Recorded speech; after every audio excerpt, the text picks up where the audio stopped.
think something here that would be really important is like the principle of least privilege, really ensuring that users only have the needed permissions while they're doing their work that wouldn't disrupt their workflow.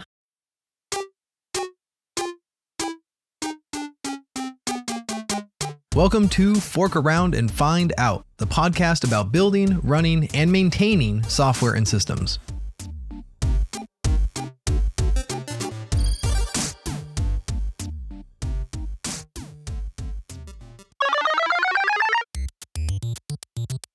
Managing role-based access control for Kubernetes isn't the easiest thing in the world, especially as you have more clusters and more users and more services that want to use Kubernetes. OpenUnison helps solve those problems by bringing single sign-on to your Kubernetes clusters. This extends Active Directory, Okta, Azure AD, and other sources as your centralized user management for your Kubernetes access control.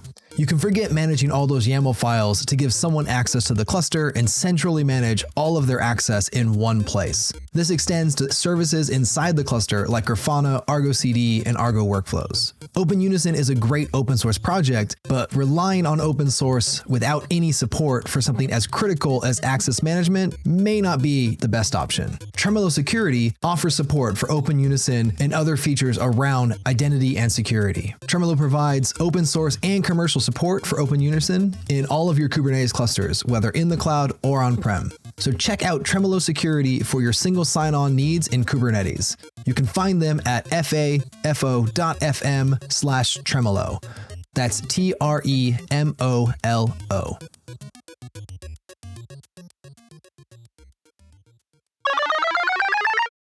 Thank you for opening up your firewall ports in your head to listen to this episode with Yasmin Abdi. Welcome to the show, Yasmin.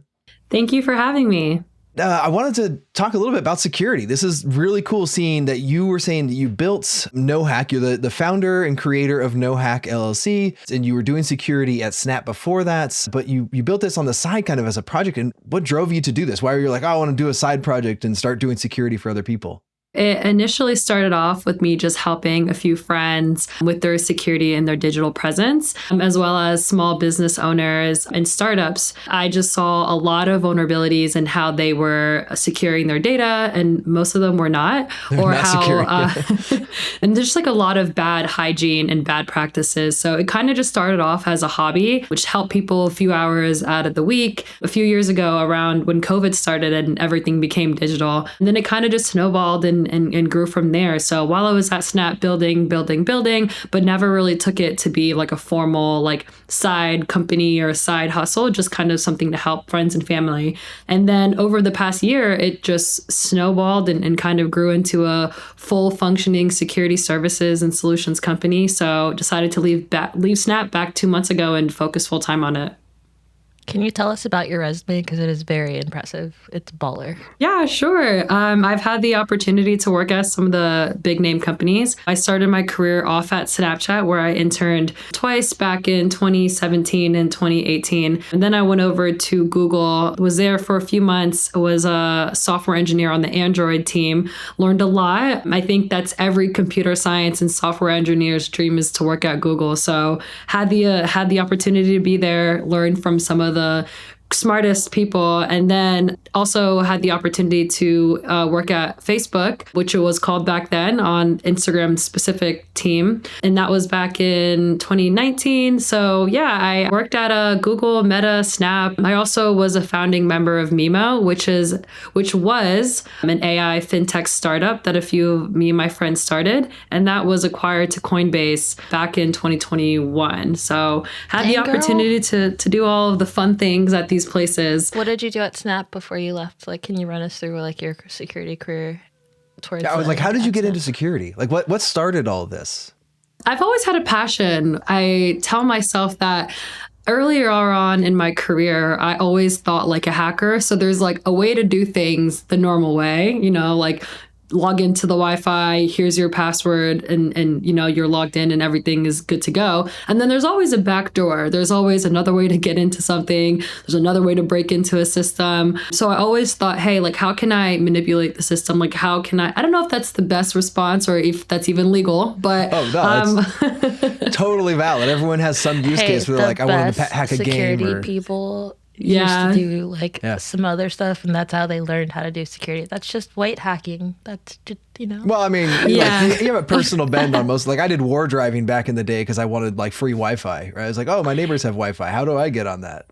Yeah, I think for me also, my parents would like shut down like internet access after a certain time, like put passwords on the like desktops in our houses and like just do things like that. And I was like, no, like there's no way you're going to turn off my internet after a certain, like there's no way you can block these certain TV shows and TV channels after a certain time. So I was kind of for my own personal preference, but at that time I didn't know what I was like. I didn't know it was called hacking. And throughout my college career or even high school, or as early as high school, I said, hey, like, I enjoyed doing those things. And then I found out job security. I found out this was something that was going to be long lasting in the world that we live in. So studied at the University of Maryland, took my first formal cybersecurity software engineering course there. Graduated back in 2019 with a bachelor's in computer science and a focus in cybersecurity, and then started my full-time career in cybersecurity at Snapchat. And at Snap, I was a software security engineer working on developing internal tooling for the security team. And then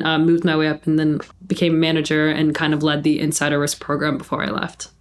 Y'all, she's like gorgeous and smart and got like a crazy career. How did you do all that since 2019? Like, did you sleep? Like, what? Like, To be honest, no, I didn't sleep. There was lots of late nights, but I think for me, I've always just had a passion to learn more. So even in times and days where I didn't think I was working, like the startup that me and my friends started, I didn't really think of that as a job. I thought of that as more of a side hustle, like you and your friends are working on building something cool. And then, I mean, acquisition was the goal, but I didn't think it would happen that fast. I think the turnaround was like 18 months. I had a lot of very senior people on my team, I'll tell you that, like ex-Google directors of search, etc. So like it was a heavy group of people working on that product, but still the turnaround time was super fast. But yeah, I think like working on that project with my friends, like you lose track of time, you lose track of the days. And then also when I was at Snap, like working on a product that you care so, like you feel so much passion and you care about. And then with noHack, like I think I work 7 days a week. Like I can't even tell the difference between like work and not work, because sometimes I work on stuff that's like super fun and engaging. Like I do a lot of public speaking, I do a lot of panels, I do a lot of conferences. I travel the world now, and it's like for work, but it's like fun work. So sometimes I get lost of track of time with all the different moving pieces that I do. It seems like you really enjoy what you do and that you just are born with the hustle and curiosity. I would say I agree with that. Thank you. What's the biggest challenge you've faced so far starting noHack, or maybe what's the biggest thing that you didn't expect? So as a CEO, I'm learning a lot of not technical like skill sets. So when I was at Snap or when I was at Mimo or even Google and Meta, I was very much software engineer, like, or security engineer. So it was very much within the engineering realm of things. And now I'm learning about cap tables and investing and like how to pitch and how to sell yourself and how to sell your company and like how to form like partnership deals, which for me, I've always had like I feel like I've always been born with the opportunity to communicate, but I think it's like the selling aspect of noHack is something that I've been learning, and it's definitely fun. I feel like I'm back in school where I'm learning something all over again from the ground up. I feel like within engineering, everything's changing, but there's a certain way that things are changing that you can grasp on. But like with sales or with business or with marketing, like I tend to spend a lot of my time figuring out like all these social media strategies and things that I've just never been privy to. So I would say those are some of the things that have been challenging, but they're fun challenges because I'm always learning, and I feel like I'm a lifelong learner. So it's fun to learn new areas. What sort of software did you start building with, like, because you mentioned you initially this was like friends and family, and a lot of that's just like, here's a web page with a blog post or something, right? Like use a password manager, put on 2FA if you can, something like that. And then at some point you have to like transition that into like, oh, if I'm going to help a company do this, I need tools, or I need some automation, or I need some way to do this reporting. What sort of things did you focus on first to do, like, here's your public port scans, or here's a CVE report, or what do you kind of doing first? So at noHack, we really started off with penetration testing and vulnerability scanning. So regular just assessing systems for weaknesses and vulnerabilities. Typically that's how we would start. So, hey, if you're a startup primarily with like a digital footprint, we would scan your infrastructure, your systems, your architecture, your endpoints, like your APIs, all of the things that you have digitally connected to the world, and scan them for vulnerabilities. And then we would also do some red teaming. So we would pen test and really see how we could maybe break into your system or find weaknesses in your system. So that's kind of how we started. And then we built a bunch of other like services and solutions from that. They can range anywhere between like AI threat detection and response. So really utilizing a lot of like machine learning and a lot of like the insider risks experience that I had to kind of understand, okay, like where is the threat happening? Where are the pain points here? And then what responses can we build? So whether that's alerting, whether that's setting up continuous monitoring and things of that sort. So I would say we started with vulnerability assessment and scanning, moved over to threat detection and response. And then now we really focus a lot on like zero trust architecture. So making sure that we are never trusting and always verifying every request that comes in, no matter if the user or device has access to any systems, we always would verify and have very strict authorization and authentication. So I think those are probably the three biggest things that we focus on at noHack. How zero trust evolved over time? Like when I remember back in the 2010s or whatever, like zero trust was just like, oh, at some level of your network, you need to be able to figure out if this device is trusted on the network, and you just do it with mutual certificates. You're like, oh, you got a cert, I got a cert. We trust the signing authority. We're fine. Let's keep talking. But when you talk about auth-Z versus auth-N or whatever, like you're like moving into the application layer, you're saying, oh, you can do that at the network layer. You can do that at the request load balancing layer. You can do it at the application layer. How has that changed over time for something that is a zero trust mindset? I think it started off with adding like an additional layer of protection. So when you think about adding 2FA or MFA, I think that's kind of like the early days. And then now it's kind of evolved into like a continuous monitoring approach where every single request that comes in, you're going to verify the identity before allowing any type of level of access. And then I also think that identity and access management has also been increasingly important. So always managing the user's identities and permissions to minimize any unauthorized risks. So there's frameworks like RBAC, so role-based access management systems, to really ensure that employees, regardless of like their role, can only access data that's necessary and needed for their workforce. So I think it really started off with the MFAs and 2FAs, moved over to a continuous monitoring approach with that identity and access management, managing users' permissions, and very granular to the RBAC framework that I mentioned.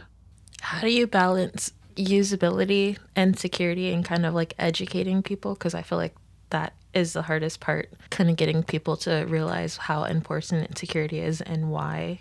Because people just be like, well, I don't want to get alerted all the time and I don't want to sign in twice and this is so much harder. But trying to really educate them, but also make it easy to use, but secure is always the balance. I just moved one of my Google accounts to a passkey and I don't like it.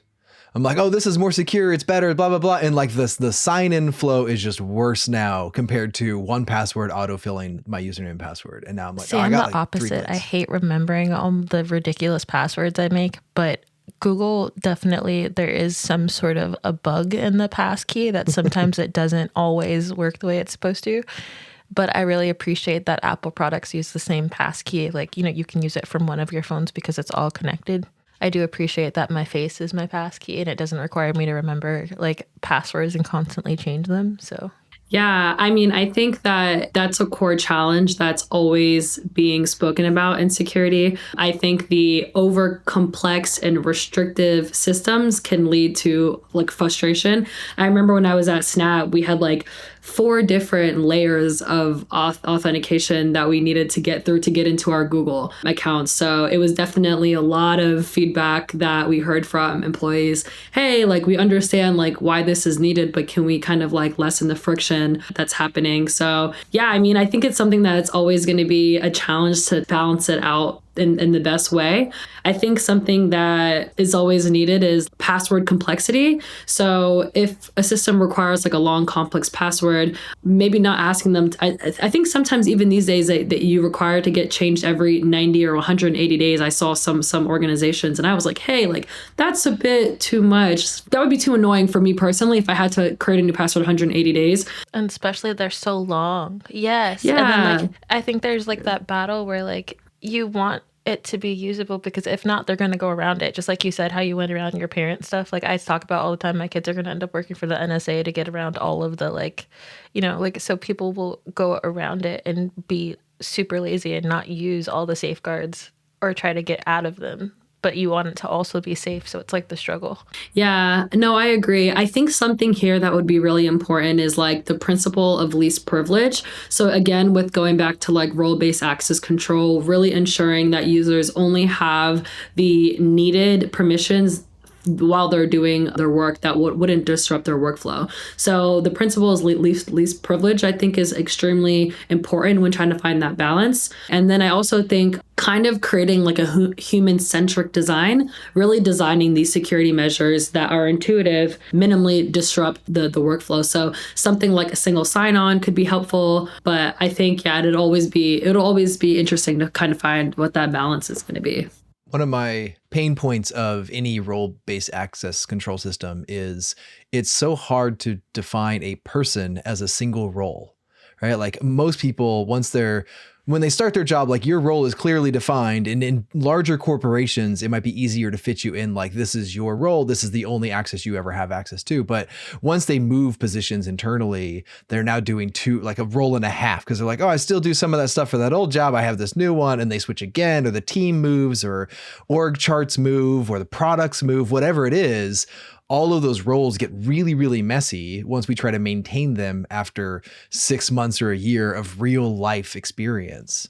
Not even just that, but like packages, like, you know, when you're like are responsible for certain code packages and having ownership of the testing and the pipelines and all of that stuff, like there's always some point you have to give somebody access to binaries or something, but then how long do you give them access to binaries? Yeah, and like that, you have a temporary role in this case, right? Like here, you need this for a week or two. I don't know. And that just gets messy. And a lot of times it's just like, oh, I have root access because I got it 3 years ago and I still have root access and no one knew to take it away. And trying to do it fast, you know, like where, hey, I need this. And you're like, I know you need it. For someone, yeah. Exactly. So when you're in production, you're trying to fix something, it makes it so complicated. Have you seen easier ways to manage that or to change that or just to make RBAC fit the real world? Yeah, so that's actually one of the services that I built when I was a software engineer. One of the internal services I built at Snap. It was so hard to get right. It was so difficult to get right. So I'll start with that. But we built a tool that allows us to know who has access to what. So given like an employee's email address, it would show us everything they had access to, when they got access, what role they had, what permission, etc. Like what if it was GitHub, like what repository. So it looked at internal services, it looked at external as well. And I think for us, like first, visibility and awareness was the most important. So we can't revoke your access if we don't know what we have.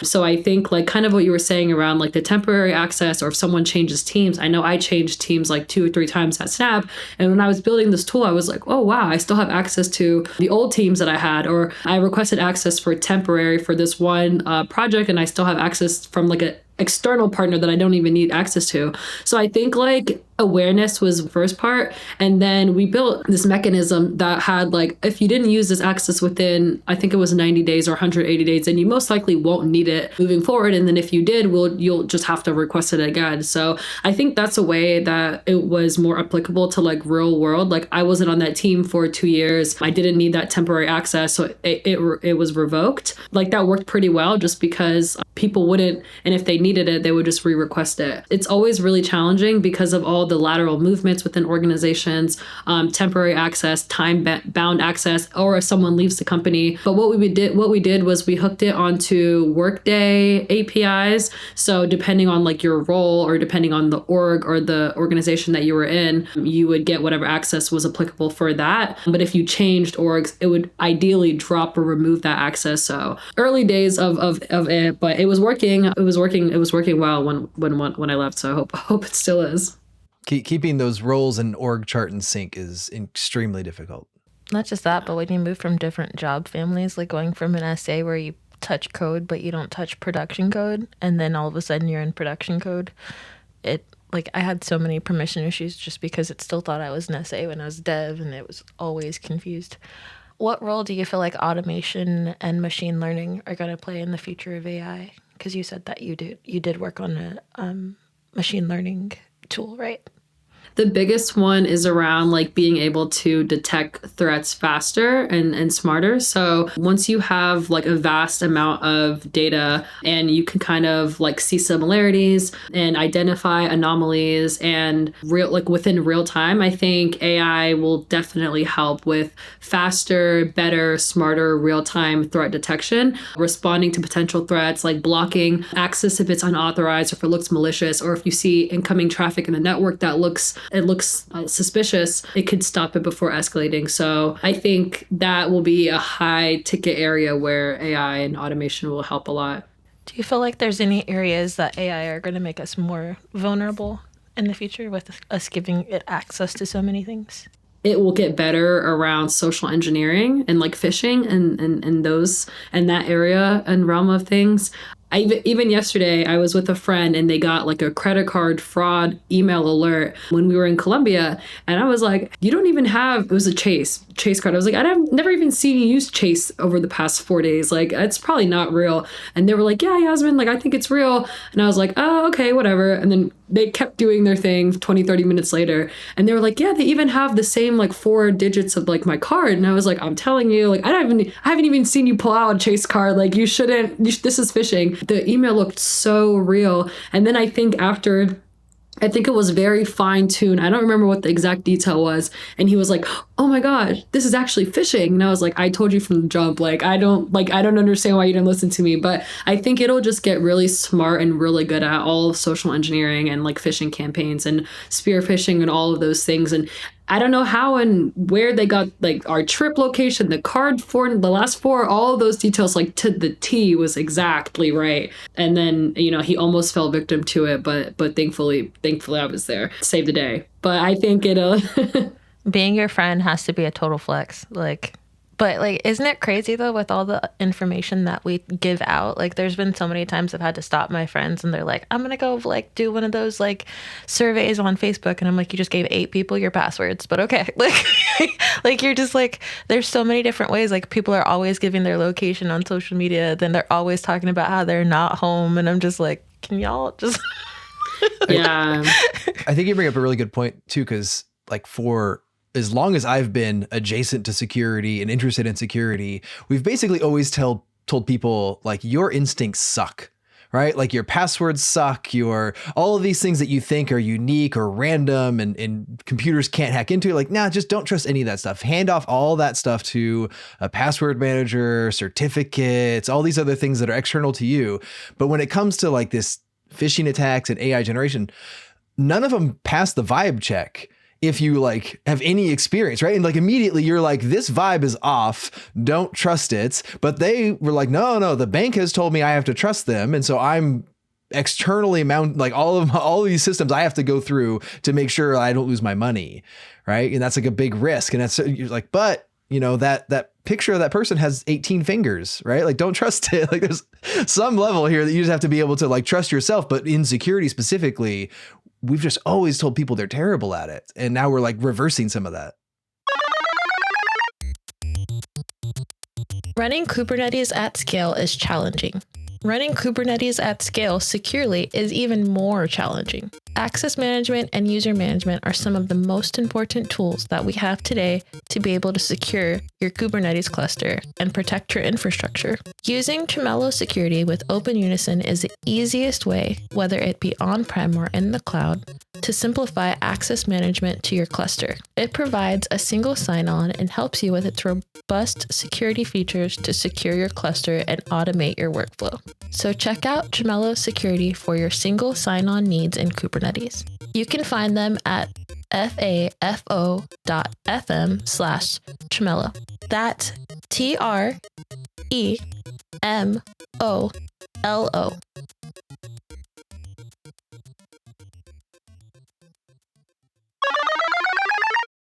Yeah, and I think that's it. It's still, phishing is still the number one way that organizations get hacked. It's always through people, it's always through their lack of education. So I always try to help organizations educate their employees through phishing, like mock phishing emails. I actually set a campaign up at Snap where we would send mock phishing emails to employees just to see what the click-through rate was, how many of them clicked the link, but then also entered their credentials in the link and then downloaded files. And then we had some very nice follow-up calls from that. So like, look at this pie chart. You all opened a PDF.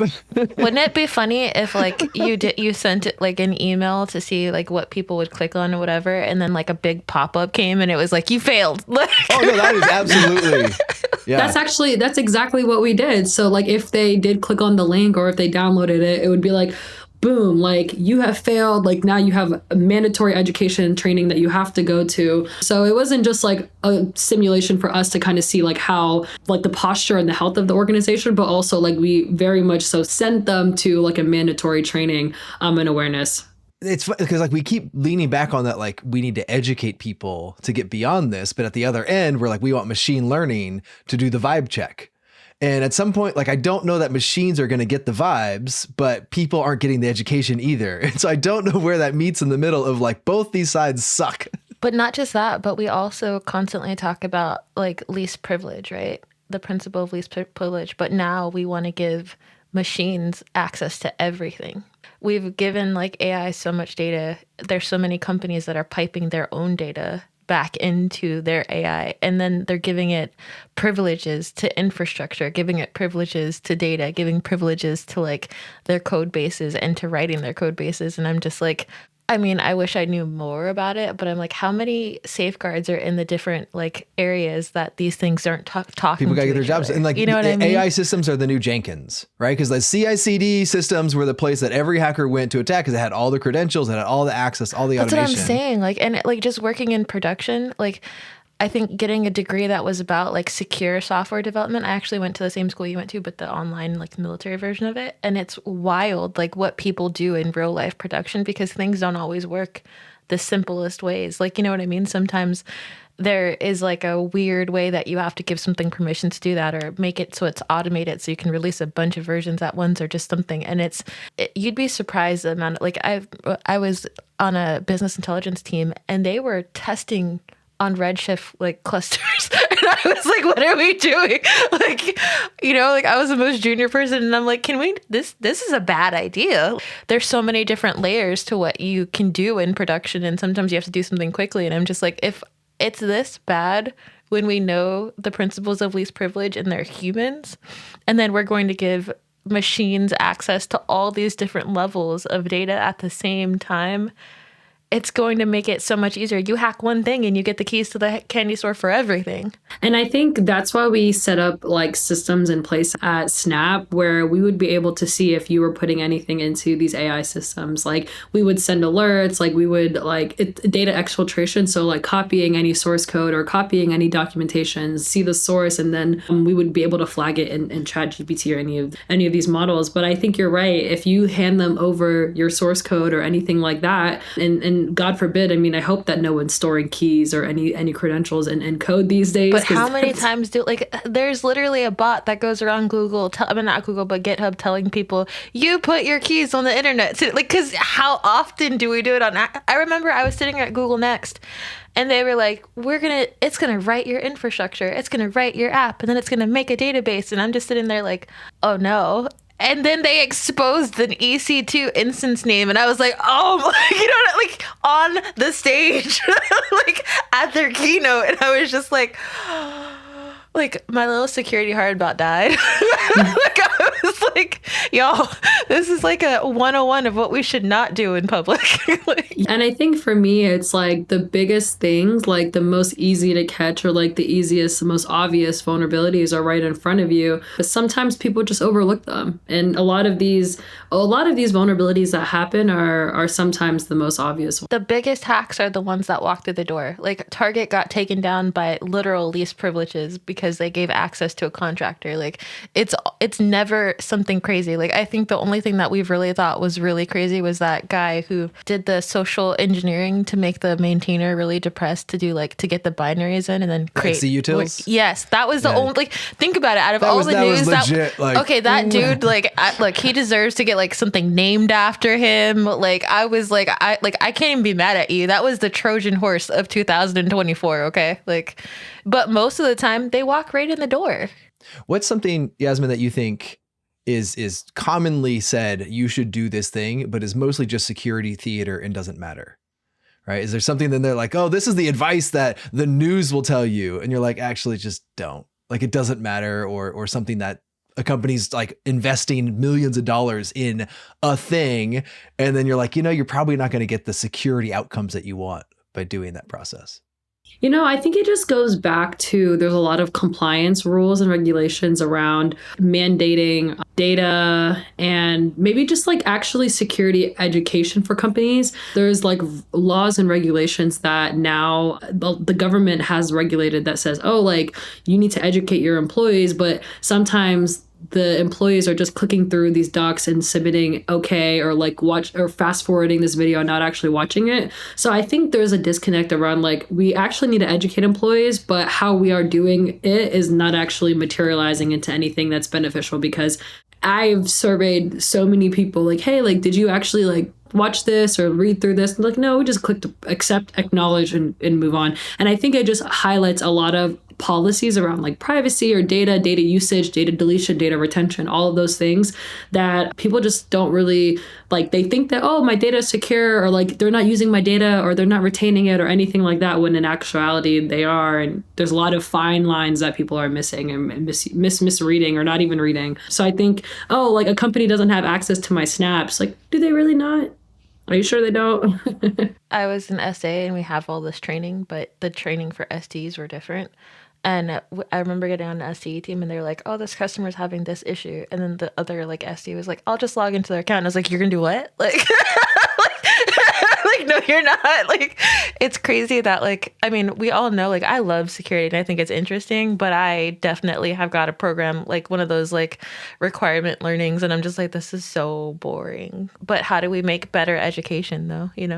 It's not only the fact that like usually it's just dry content that no one's really interested in. That's what I'm saying. And it doesn't really give you the real use case. Like, you know what I mean? It doesn't relate to like all the cartoons and the silly like situations they try to say. But like most of the time that any security training I've been at usually is like, oh, fit this into your normal schedule, right? Here's the 37 meetings you have this week. Here's the things you have to get done for work. Oh, and there's all this training thing, right? So we're like, well, I'm going to have to do this, like as I'm doing something else. And those are all the times that like I would hack into like, or I'd look at the JavaScript and change the timestamp. I'm like, oh yeah, I watched this for 30 minutes. Yeah, I changed my system clock and we can fast forward those things. I didn't even think about that, Justin. Oh, like they're all time-based and you're just like, oh, a computer doesn't know what time is. I do. Let me skip past these parts. And those were the things that were interesting.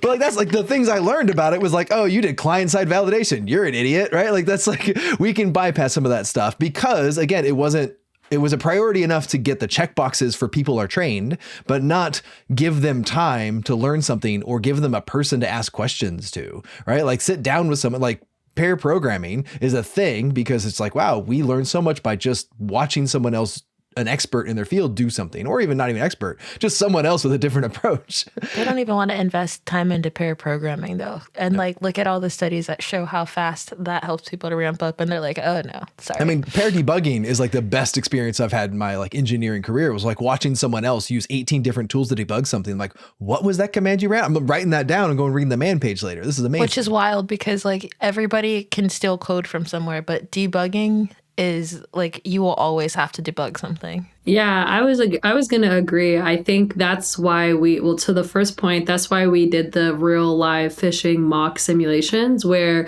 it wasn't like a manual or like a video or like a document that said, hey, I read this, but it was a real live simulation where, okay, like you actually read the email, you clicked on it, and then boom, like now you're like, oh, and then especially when you CC their managers or like leadership and it's like your org is in charge of 30% of this simulation and this could lead to how many millions of dollars or how much user data could be exposed. So then now from leadership, it's like, okay, like we actually really have to invest. And it's like, okay, if you already got caught and your team and your org is like performing very poorly at this, it just becomes so much more impactful. So then people start to take it seriously. So after you get caught in that kind of a pop-up, you're probably going to pay attention to that class that you got sent to.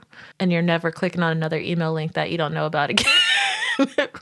Is there an offset for that? Like, because you can't care about everything and you can't pay attention to everything, but there are a set of maybe this is more relevant now. And I've been subscribed to Have I Been Pwned for I don't know how long.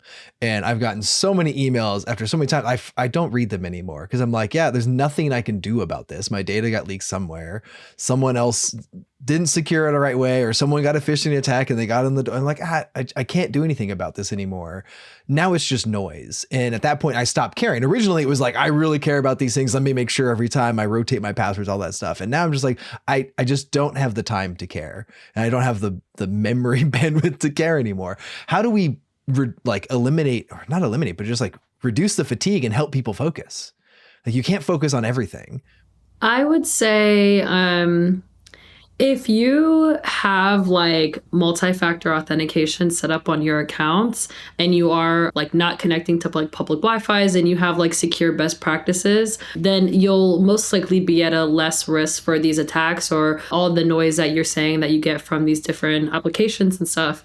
I would say that, yeah, I mean, always just to enable 2FA, MFA, secure best practices in your day-to-day workflow. And I think you could take a lesser look on some of these notifications. And also regularly update your password. Not 180 days, but definitely something frequent. And then I think also like, I mean, I'm not telling you guys, but maybe other listeners that are not aware, but don't just update it with like one extra character. I think that's the most obvious way for you to get hacked. And a lot of times like your emails have already been in databases where it's been compromised. So you adding one additional character is not really going to make it more secure. One of my first and favorite projects when I started at Disney Animation was they wanted to see like, hey, can you use John the Ripper to look at whose passwords are easy to hack?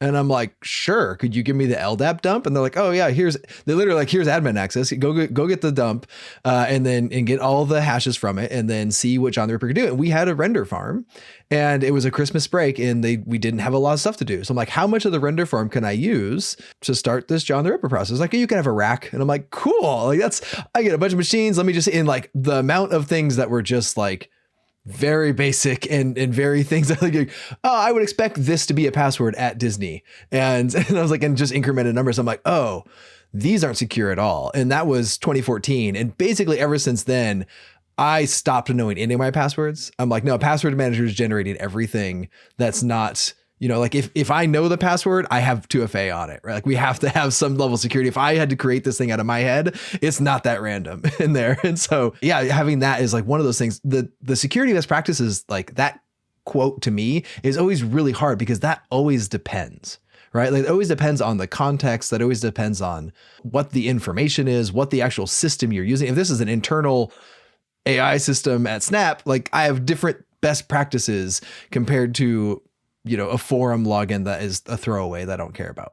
Yeah, I agree. I was just going to add to that. I mean, it definitely depends on what context you're speaking about, but password managers, like you mentioned, I think something that's always really important is endpoint protection. So always making sure updates are in sync. You have security patches, firewalls, antiviruses, anything like that is super important. I know a lot of people probably are familiar with password managers, but not as much with, hey, like we're not just sending you these pop-ups because your device is not updated. It's probably some security patches that need to be updated in that as well. So in my opinion, one of the best and worst things that Microsoft did for the security ecosystem is reliably release updates on the second Tuesday of the month. And I was a Windows system admin when that was happening. It was always, second Tuesday's here. We got to go through tests. We would block out time because they were predictable. And then we could say, I can build predictability into my schedule for how I'm going to roll these out, where I'm going to roll them out, how I'm going to test them. But on the downside of that is like, they weren't equally prioritized as far as like sometimes there was a 0-day that was actively exploited across the world and it just came out normally on a Tuesday. That's just like, oh yeah, also Excel crashes once or twice, right? This is like, oh, this thing is critically important in this other thing. And I can't tell you how many times I've been in situations where the infrastructure wasn't kept up to date, and that helped us not have a CVE, because the CVE was in the recent 4 releases. And we're like, oh, we're 6 versions old. We're good, right? This wasn't introduced yet. That bug, that CVE, that security hack that was being critically exploited somewhere. Like, no, we don't have to update, because we were never vulnerable. And I can't tell you how many times that has happened to me. Giving it time to bake and let somebody else find all the bugs is always... A lot of big things do that, though. Like, they don't let you update right away. Like, they will definitely let it bake and see if other people exploit it first. What do you think about making like third-party scanning vendors better and not getting so many false positives? Because it seems like the more we get automated, the more we get alarm fatigue. That's a good question. I just also wanted to add on to the previous quickly. I think at Snap, we actually would shut down access to you for you to like log in if you did an update within like the certain time. I know IT was very, very, very big on, hey, like there's this 0 day happening, like your computer, because you know it's all managed software from the company. So you will not be able to log into your computer unless you update it, or you won't be able to do anything on your computer until you update or unless you update. So that's interesting that you said that. We used to get logged out because we like closed our computers on a Friday, and Monday you're like, the amount of time I spent fighting Amazon's Acme system internally for updates, because they were so aggressive on doing every piece of software update all of the time. And if you didn't do it after like 3 or 4 days, it's like, yeah, you can't get email now. Stop what you're doing and update. And I'm like, wow, this is on the extreme end of... I spent more time doing that than writing code. Yeah, exactly. I can't tell you how much time I was waiting for my system to update, and on chats because it wouldn't work, and things were, you know, oh, look, this new 5 updates you rolled out don't work together, and I need that 4th one or whatever. And those were all things that is such a hard balance to keep this. We need to keep it secure. We need to keep it compatible, and just giving people time back to like, when do they don't think about it. And I do think, beyond what Microsoft did with keeping it predictable, what Google did with Chrome and Chrome OS of making it more immutable updates, of saying like, hey, we're doing whole patches of systems that roll from one image to another. And if it fails, we can roll back. And you could never roll back with Windows. You can't roll back with a Mac. And those things make it really difficult. The downside is you have to reboot, and like no one wants to reboot. But the bonus of, oh, I know this is safe to try, because if it doesn't work, I always have a fallback. Java did something similar, but not so much for rollbacks, but they made the release cadence shorter so people would no longer get stuck. Giant updates. Yeah. So like after 8, we learned our lesson, and they were like, okay, we're after going 8, to make really? 8? Sorry. Look, 8 will die when the universe nukes itself, okay? Yeah. Like, that's when it'll die. But, like, the release cadence made it easier to release software more, more regularly, but it also made it where you're getting new LTSs, but they're long living enough for people to want to switch to them. But at the same time, kind of giving people that versions weren't so different that they were hard for you to manage. I think going back to the question around the third-party scanning, it's super critical. It's a critical component for modern cybersecurity practices. But I think that there's also a lot of supply chain risk that's introduced. I'm not sure if you guys are familiar, if you heard of the SolarWinds attack that was back maybe a few years ago, but that originated from vulnerabilities in third-party systems. So I think that having these third-party scanning capabilities is super important, but we also have to remember that it increases the attack surface. So as you're integrating more third-party solutions, those potential entry points for attackers increases significantly. So there's a shared responsibility. There's a lot of benefits, but there's a lot of increased vulnerabilities that happen when you just think about all the new entry points that attackers have. How would you have fixed or changed CrowdStrike? Ooh, this is spicy, just like a little spicy, but like this is like mild compared to his normal shade. that he throws at cloud companies. I would love to hear some insights on like what you think is something that could have been done different or should have been done different. Fundamentally, like the testing could have been a lot better, but I also think that they should have had like a layered approach for monitoring, maybe like combining some type of like endpoint detection or some type of like network traffic analysis or like behavior analysis for ways to detect these anomalies in their system could have been a way. But I think that like just going back to like, how could they miss something as fundamental as testing? Like for a company that big, for them to be faulted at that level. Because it changed the behavior. You know what I mean? Like it changed such a behavior that like, your product, it's running in airports, it's running to things that can't be rebooted, don't have keyboards. You know what I mean? So like, I'm just like, I don't know. I feel like we all have use cases and bugs that you can't account for every now and then. It gets so out of the realm on how a user is going to use it that like we all have our issues, but that wasn't even like a user using it in a weird way. Yeah, I agree. I think that they could also had like a better incident response approach. Maybe if they had some type of speed or clarity of response during that incident, that would have helped a lot. So yeah, I think there's a lot of ways in which that they could have made this better. Just to play a little devil's advocate here, the thing that they had a bug crashed roughly 1% of Windows clients. I don't ever test my software enough that 1% of my customers could not be affected, right? There's always this edge case of like, how thoroughly can I test something like security? And yeah, it's in all these places and all of this stuff is obviously bad. And I think that the global deployment of a thing was a YOLO moment for them of just like, here it goes. It's tested on my machine, works on my machine. And then 1%, 8.5 million Windows devices crash from it, which again, like it just seems like a really small edge case in a lot of ways. The way they dug into it though, it just seemed like there were so many opportunities. Anytime I'm looking from the outside on anything, I'm like, oh, this should have been easy, right? Like, oh, I could have figured that out, right? But like when I really look at those like 1% edge cases, I don't know that it would matter. Yeah, I agree. I feel like there are so many ways and so many lessons that they could have, now that they learned. But yeah, that was... I think one of the really interesting outcomes from this is the fact that Microsoft is giving the kernel hooks so that they don't have to run in kernel space, right? Like that was the thing, the API limits that Microsoft walled off in Windows Vista is now becoming open again so that the security vendors have the proper access to not run this highly privileged code that is sometimes untested and causes those things. So I think the actual eventual outcome that's interesting is the Microsoft changes, not the CrowdStrike changes necessarily, because everyone's going to have 1% errors, and everyone at some point is going to say this has a fix that has to go out now, and how much access or how critically does that software run is the real kind of interesting learning thing to me. Yeah, vendor accountability, super important. And partnerships, right? Like they build the thing for Microsoft Windows, and that's where it runs in the primary use case, and that was what was affected, and Microsoft never allowed the vendors to get in there. Yasmin, this has been great. Thank you so much for coming on the show. Thank you about teaching us all about your career path and different security aspects at different companies. Where should people find you if they want to reach out online or get in contact?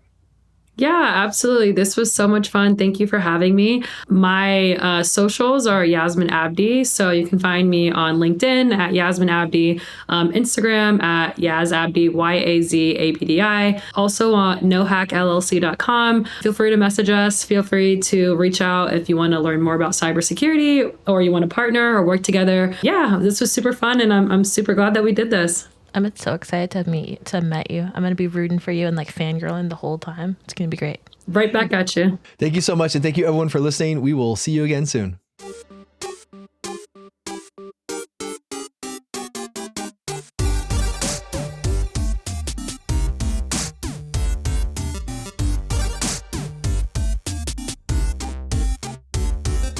Thank you for listening to this episode of Fork Around and Find Out. If you like this show, please consider sharing it with a friend, a coworker, a family member, or even an enemy. However we get the word out about this show helps it to become sustainable for the long term. If you want to sponsor this show, please go to FAFO.FM/sponsor and reach out to us there about what you're interested in sponsoring and how we can help. We hope your systems stay available and your pagers stay quiet. We'll see you again next time.